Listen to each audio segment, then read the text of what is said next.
Today I'm angry. I'm angry because I've spoken to the families of aged care residents who've had enough. Richard Colbeck must resign today. If Richard Colbeck does not resign today, the Prime Minister should sack him. He is simply incapable of fulfilling the task of looking after the interests of old, vulnerable Australians. What we have is a circumstance whereby these Australians have helped to build this country. They deserve dignity and they deserve respect, not the contempt that we get from a minister who, having avoided appearing before a committee inquiry all year up until yesterday, went before that inquiry and said that it was working exceptionally well. Went before the inquiry and said that there wasn't a crisis in aged care. And today what we have remarkably is an announcement that they're going to have a task force. They're going to ask a few people in the department to look at the data. They're not going to act. That is what they're going to do. Well, here's some data. 566 deaths since January 1. Double the number of deaths that occurred throughout 2021 in aged care.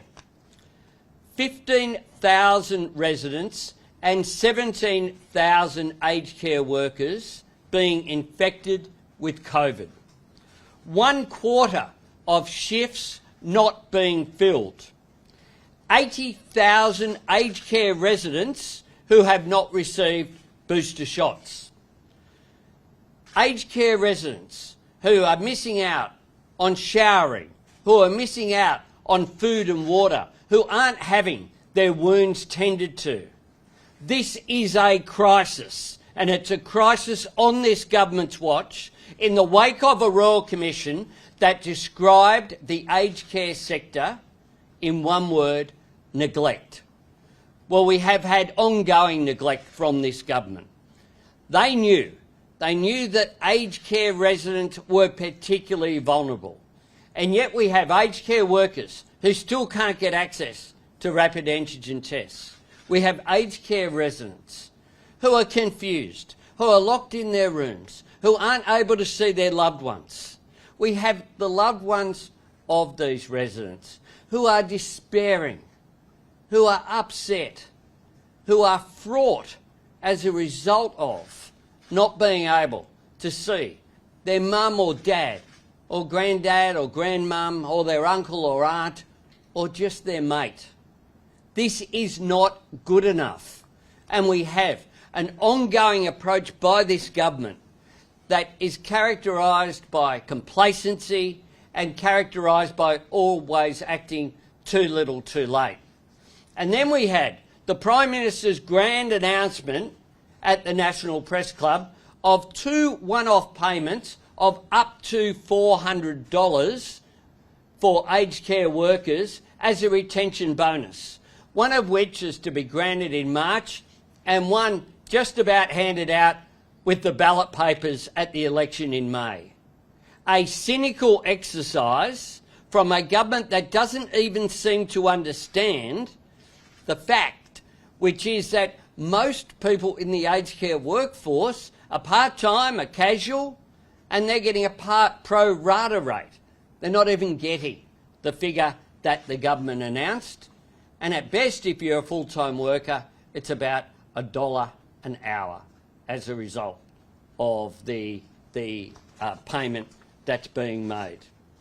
The problem with this government is if you don't acknowledge that there is a problem, you are no chance of finding a solution. But the solutions are there in the Aged Care Royal Commission. Older Australians deserve better, and their nurses and carers deserve better as well. Now, they used to call these facilities nursing homes for a reason, because nurses worked there. The Aged Care Royal Commission, and I called for it in my budget reply, have called for a nurse, a registered nurse, to be on call 24 hours a day in every nursing home. A nurse should be on call in every nursing home. That's pretty fundamental to the whole concept of care. What's more, this government continues to refuse to put in a submission to the Fair Work Commission to increase the wages and conditions of the aged care workforce, even though they know that this is causing a massive problem of retention of workers that a one-off problem certainly won't solve. This is a government that is incompetent. It's a government that's out of touch, and it's a government that should be out of time come the next election.